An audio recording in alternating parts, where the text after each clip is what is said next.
تموتن إلا وأنتم مسلمون يا أيها الناس اتقوا ربكم الذي خلقكم من نفس واحدة وخلق منها زوجها وبث منهما رجالا كثيرا ونساء واتقوا الله الذي تساءلون به والأرحام إن الله كان عليكم رقيبا يا أيها الذين آمنوا اتقوا الله وقولوا قولا سديدا يصلح لكم أعمالكم ويغفر لكم ذنوبكم ومن يطع الله ورسوله فقد فاز فوزا عظيما أما بعد فإن خير الحديث كتاب الله وخير الهدي هدي محمد صلى الله عليه وعلى آله وسلم وشر الأمور محدثاتها وكل محدثة بدعة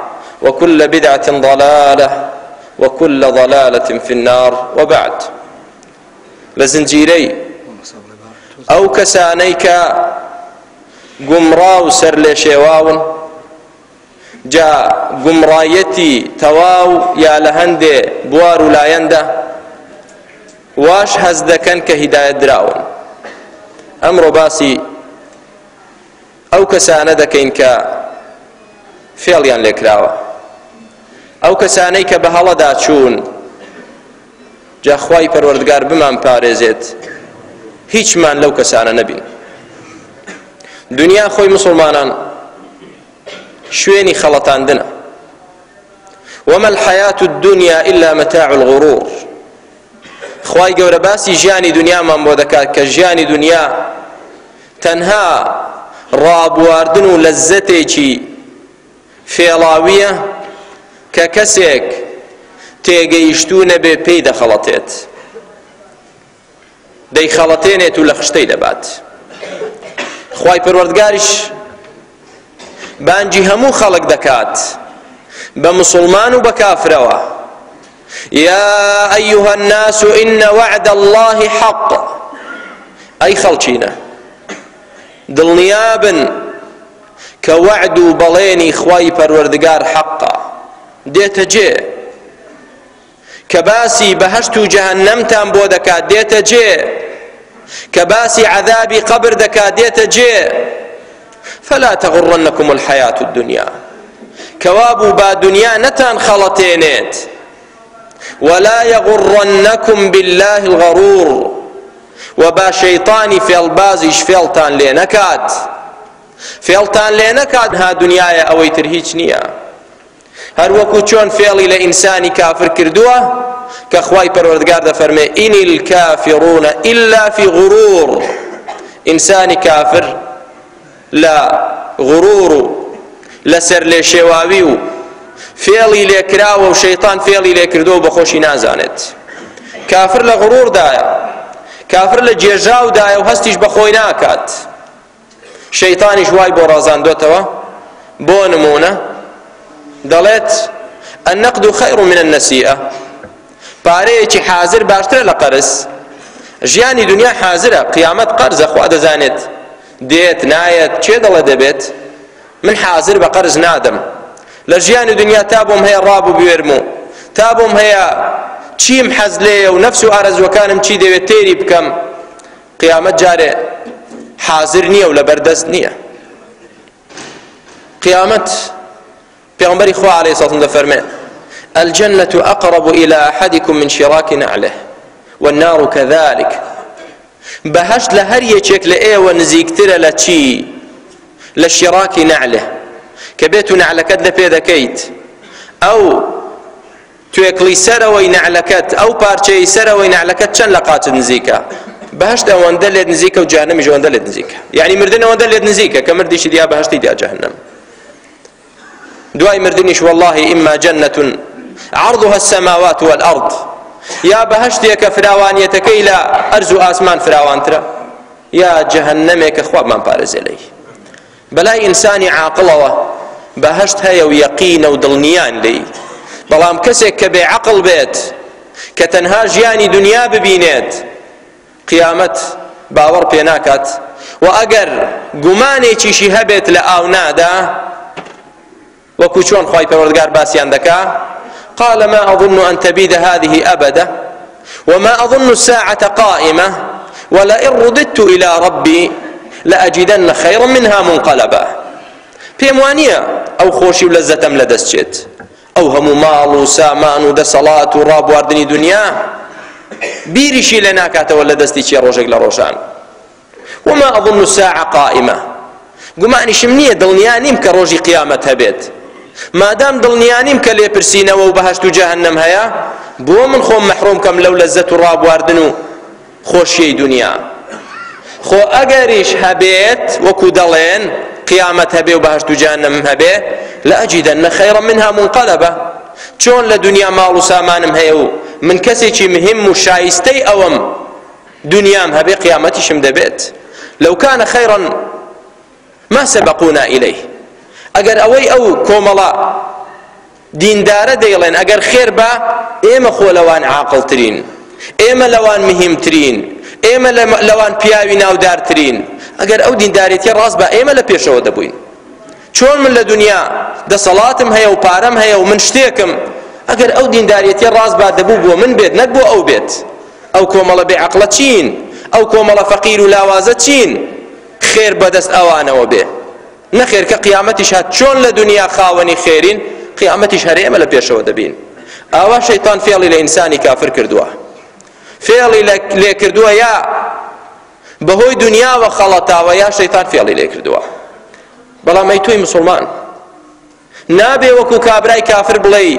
حازر بە قەرز نادەم بزانە حازرەکە چییە قەرزەکەش چییە ئەگەر بێت و حازرەکەت و قەرزەکەت ئەوەی ئەمڕۆ ئەوەی ڕۆژی دواییت وەکو یەک بێت منیش پێت دەڵم قەیناکە ئەوەی ئەمڕۆ لە بەردەستە بۆ دەیگۆڕیتەوە کەس ناچێت دینارێک بە دینارێک بگۆڕێتەوە سەر بەسەر چی ئیستیفادەی هەیە لە کاتێکیشدا کە قەرز بێت دینارەکەی تر دیناری حازری خۆم بدەم بە دینارێکی قەرزی کەسێک دوای ساڵێک بمداتێ نایکەم بۆ بیکەم بەس ئەگەر بێت و شتێک بە قەرز بفرۆشی و قازانجی لێ بکەیت نەک پارە بە قەرز نابێت قازانجی لێ بکەی قەیناکە دەڵێ مادام زیاتر وەردەگرمەوە قازانجی تێدایە قەینا دەیکەم قەرزەکە لە حازرەکە باشترە خوای پەروەردگار وەصفی دنیا وەصفی قیامەتمان بۆ دەکات دەفەرمێ وەلئاخیرەة خەیڕ وەئەبقا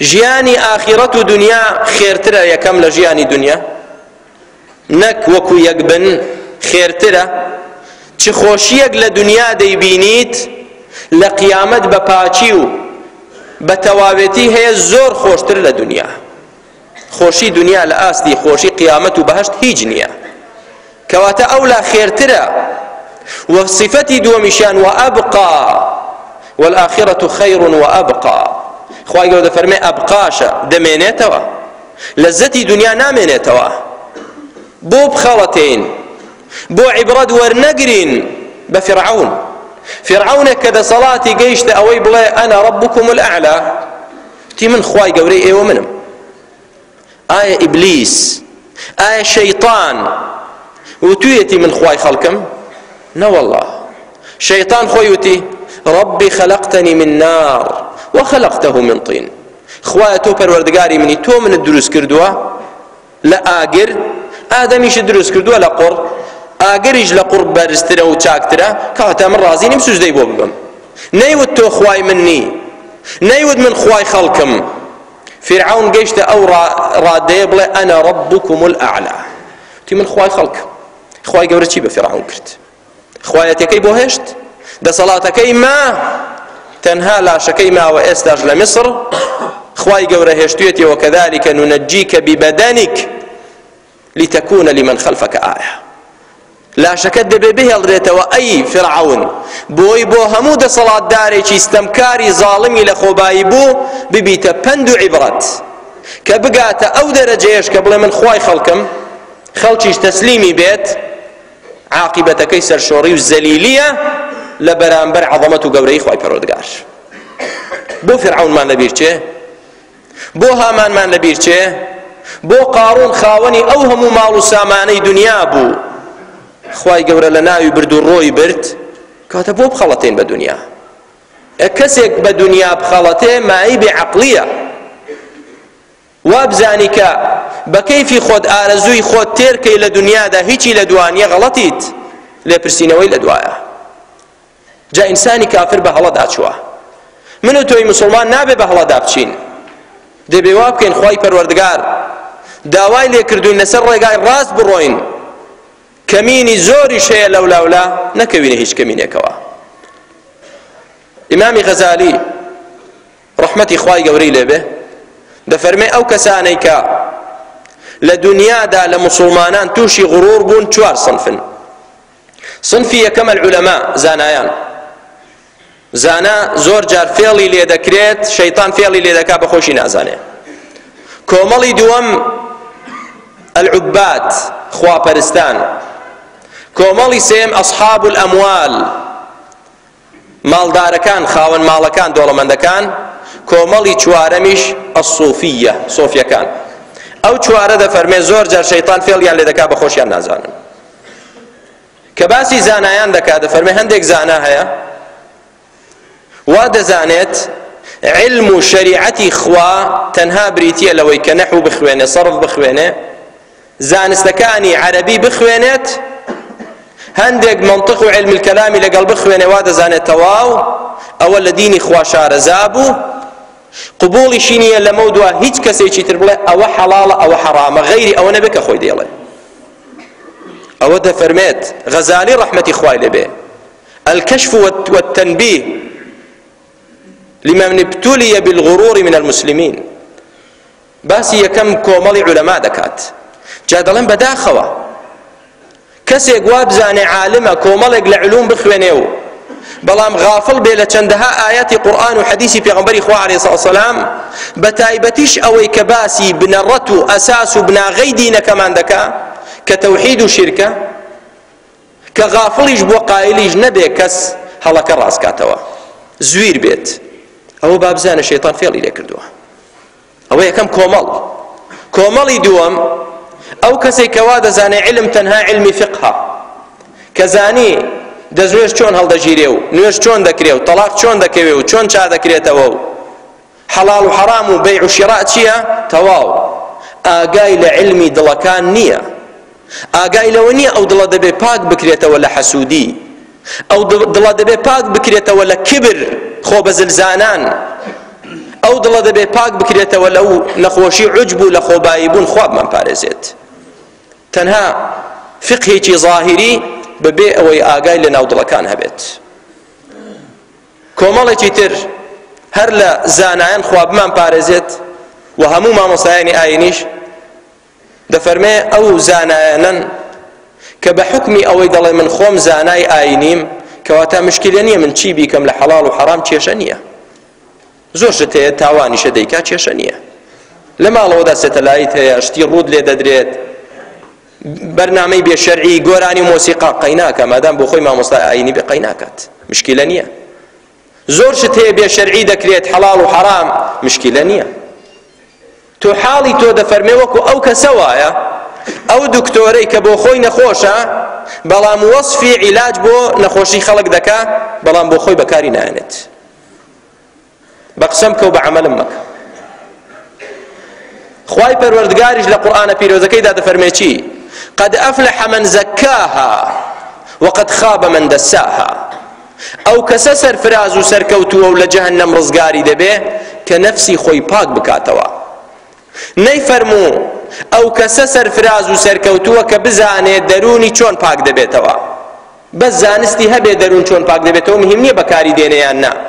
دەرونەکەی خۆی پاک کردوێتەوە لە حەسادەت و لە منافەسەی ئەقران و لە خۆبایی بوون و لە زۆر نەخۆشی و کبر کە حەق قبوڵ نەکا، ئاگای لەو شتانە نییە خۆی پاکاتەوە، بەس مهم بزانێت چۆن پاک دەبێتەوە، بەکاریشی نێنێت کێشە نییە. ئەوە کۆمەڵیش تر دەفەرمێ ڕەحمەتی خوای گەورەی لێبێت. کۆمەڵیش تر لە زانایان دەفەرمێت دیسان ئەو کەسانەی کە ئەمر بە چاکە دەکات بە حسابی خۆی و نەهیش لە خراپە دەکات بە حسابی خۆی، بەڵام لی تێکەڵ بۆ چاکە و خراپەکە. زۆر شت هەیە چاک نییە، خراپەوە بە چاکی دەزانێت، زۆر شت هەیە خراپە بە چاکی دەزانێت، چاک چیە بە خراپی دەزانێت. لەوەی شرک و تەوحیدی لێ تێکەڵ بوو بێت سنە و بیدعەی لێ تێکەڵ بووە ئەمر بە بیدعە دەکا نەهیش لە سنت دەکا. عەبدوڵڵای کوڕی مەسعود ڕەزای خوای گەورەی لێ بێ دەفەرمێ كيف بكم إذا لبستكم فتنة حاڵی ئێوە چۆن دەبێت کە فتنەیەک بۆتان هات ئەو فتنەیە يصبح المعروف منكرا والمنكر معروفا وای لێ دێ چاکە لای خەڵک دەبێ بە خراپە خراپەش لای خەڵک دەبێ بە چاکە والسنة بدعة والبدعة سنة سنة لە خەڵک دەبێ بە بدعەت شتێک سنەتە دەتەوێت سنەتێکی پێغەمبەری خوا ساسم زیندوو کەیتەوە ئینکاریت لێ دەکەن ئەوە دینی تازەی هێنا با بە تۆ غافڵی و ئاگات لێنێ دینی تازە نییە پێغەمبەر وای فەرمووە عەلەیهی سەڵات وسەلام سەحابە وایان فەرمووە چۆن دەڵێ دینی تازە لە لای تۆ تازەیە کە نەتزانیوە بەڵام کە بیدعەیەک ئەمری پێغەمبەری خوای لەسەر نەبی عەلەیهی سەڵات وسەلام بەڵام چونکە باب و باپیرمان بە نەزانی ڕەحمەتی خوایان لێبێت بە نەزانی لەسەری ڕۆیشتون کە بڵێن بیدعەیە و نابێت ئەها دینی گۆڕی دەستکاری دین کرا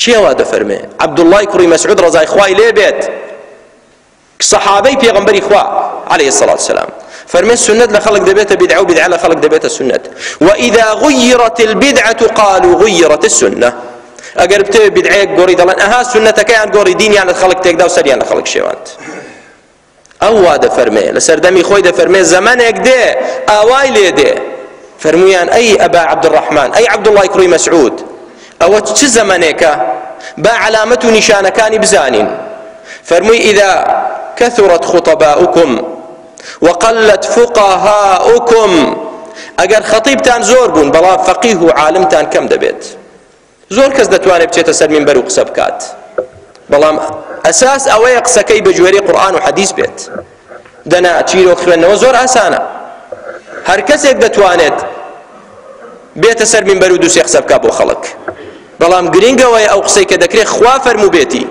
پێغەمبەری خوا عەلەیهی سەڵات وسەلام فەرموو بێتی نەک مهم ئەوەیە کە ئێمە ئەو نیو سەعاتی خوتبەیەکە بەڕێوە بەرین جا فەرمووی نیشانەی ئەوە ئەو فتنەیە کە هات ئەوەیە کە خەتیب زۆرن بەڵام فەقیه و عالم بە دینی خوا کەمە وكثرت أمراؤكم وأمير سركردش زورا ولو سردمجدا والتمست الدنيا بالدين خلقانك ديانوي دنيا بخون بلان بناوي دينوا شي فرموي عبد الله بن مسعود والتمست الدنيا بالدين دەیەوێت دنیای دەستکەوێت بەڵام بە ناوی دینەوە لە ژێر پەردەی دینەوە چاک دەست دەکەوێت. ئەوە مەبەستی خزمەتی خۆیەتی، نەک مەبەستی خزمەتی دینی خوا بێ بە نیشانەی ئەوەی کە پێت گوت خوا وای فەرموو، پێغەمبەر صلی الله علیه و وای فەرموو، یا کە غەڵەتێکت بۆ ڕاست کردەوە قبوڵی نەکرد، ئینکاری لێ کرد و عینادی لێ کرد، بزانە مەبەستی شخصی خۆیەتی نەک مەبەستی دینی خوا بێت. تەنها من شخصێکم لەسەر ئەو منبەرە، گەردنی هیچتان ئازا نەبێ، ڕەحمەتیش لە هیچتان نەبێ کە غەڵەتتان لێ دیتم پێم نەڵێن. ئینسانم بە شەرم و هەڵە دەکەم، نەک کە کەسێک پێیوتم ئەوەت غەڵەتە، قیامەت لە خەڵک هەستێنم پەنا بەخوا چۆن دەبێ بە من بڵێ غەڵەتیت؟ بۆ من چیم؟ منیش بەشەرێکم، زۆر شت دەزانم، زۆر شتیش نازانم، جەهلم هەیە کە لە شتێکدا موسڵمانێک ڕاستم بکاتەوە و غەڵەتەکەم پێ بڵێ دەیە بڵێم خوا جات داتەوە، نەک بڵێم چۆن دەبێت تا ئێستا من وام هێناوە، نابێت، معقول نییە. بشزانم کە قسەکە ڕاستە نەسیحەتەکە، بەڵام هەر ئینکاری لێ بکەم، ئەوە غڕورە، ئەوە شەیطان فێڵم لێ دەکا کە وابم خوا پەنامەمدا، منیش و هەموو مامۆستایانی ئاینیش.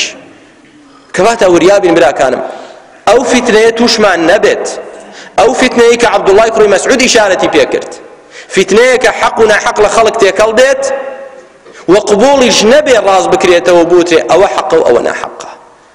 عومەری کوڕی خەتاب ڕەزای خوای لێ بێ دەفەرمێ: الرجوع إلى الحق خير من التمادي في الباطل.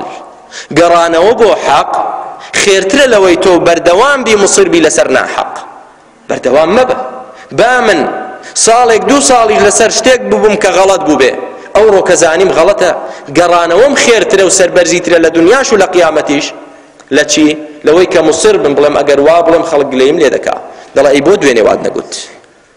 جا داواکارم لە خوای پەروەردگار، مامۆستایانی ئاینیمان چەند سەربەرزن، خوا سەربەرزتریان کات، خوای گەورە شکۆدارتریان کات، خوای گەورە زیاتر ڕێزیان لێ بنێ، واشمان لێ بکا، هەموو لایەکمان تەواضوعمان هەبێ، حەق قبوڵ بکەین، ڕقمان لە حەق نەبێتەوە و ڕقمان لە کەسێکیش نەبێتەوە کە حەق دێنێت، چونکە خوای گەورە یارمەتیماندا تەنها مەبەست ئامۆژگاری و نەسیحەتی مسلمانانە هیچی تر نا.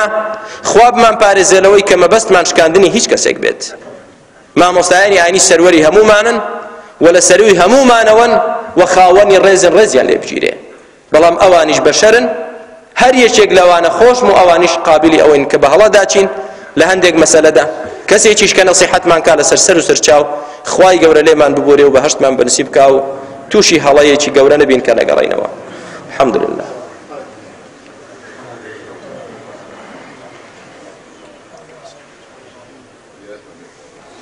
الحمد لله والصلاة والسلام على رسول الله.